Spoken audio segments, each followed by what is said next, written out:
मित्रांनो, आपण आता आहोत जळगाव जिल्ह्यामध्ये आणि यावल आणि जळगाव तालुक्याच्या बॉर्डरवर असणाऱ्या तापी नदीवरील शेळगाव डॅमवरून आपण आज जाणार आहोत।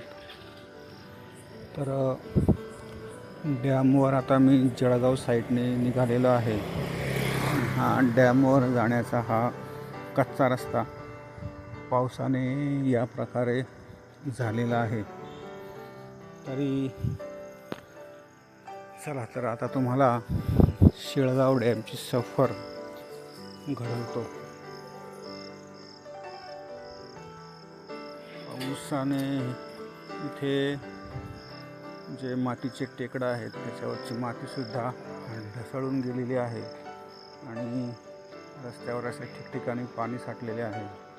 धरणाच्या पाणीसाठ्याच्या बाजूला या प्रकारचा झाडं वगैरे आहेत वाढलेली आणि धरणाच्या खालच्या बाजूने तापी नदीवरील पुलाचं काम चालू आहे। या पुलाचं काम पूर्ण झाल्यावर यावल ते जळगाव हा सरळ रस्ता चालू होईल। दोन्ही बाजूनी या रस्त्याचं काम यावलपर्यंत आणि एका बाजूने जळगावपर्यंत हे पूर्ण झालेलं आहे। रस्ता छान आहे, मोठा बनवलेला आहे, परंतु पुलाचं काम बाकी असल्यामुळं रस्ता अजून चालू झालेला नाही।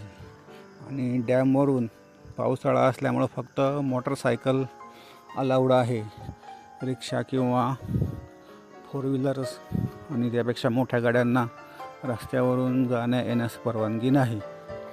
तर जे प्रवासी या बाजूने प्रवास करणार असतील तर त्यांनी ही गोष्ट लक्षात घेतली पाहिजे। तर आता आपण गेटमधून धरणाच्या भिंतीवर प्रवेश केलेला आहे आणि आता आपण पोचलो आहोत धरणाच्या भिंतीवर। क्रेन आहे मोठं, पुढे गेट उघडणे आणि बंद करण्यासाठी त्याचा उपयोग होईल।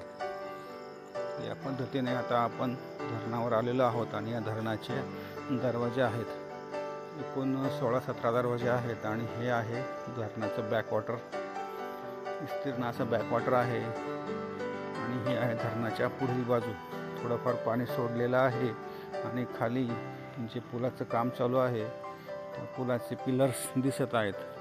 पिलर्सचे काम बऱ्यापैकी झालेले आहे, फक्त पिलर्सच्या वरती जो पूल आहे त्या पुलाचे काम बाकी आहे। लवकरच पुलाचे काम पूर्ण झाल्यावर हा रस्ता पूर्ण क्षमतेने चालू होईल आणि यावल ते जळगाव जो आता फेरा मारून जावं लागतं भुसावळ किंवा किनगाववरून, तर हा सरळ रस्ता चालू झाल्यावर फक्त 25 किलोमीटर हे अंतर राहील।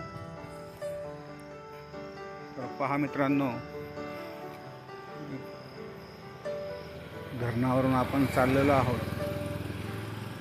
या प्रकारे संरक्षक भिंती धरणावर उभ्या केलेल्या आहेत आणि आता आपण आहोत यावलच्या बाजूला।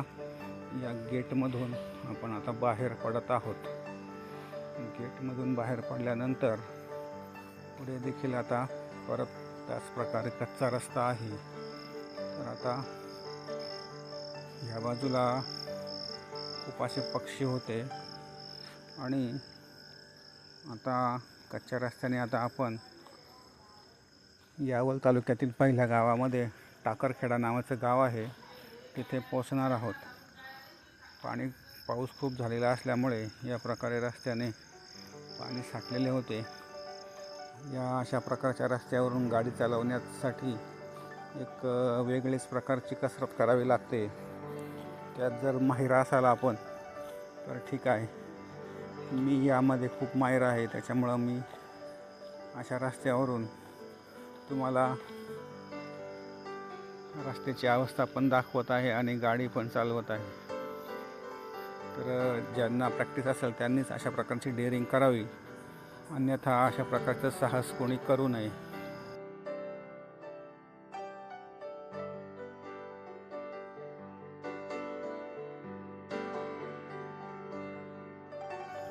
धन्यवाद। व्हिडिओ आवडल्यास लाईक करा, शेअर करा, चॅनलला सबस्क्राईब करा।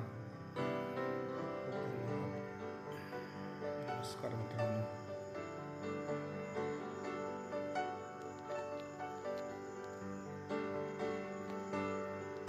आणि आता आपण धरणाच्या टाकरखेडा गावाकडे पोहोचत आहे.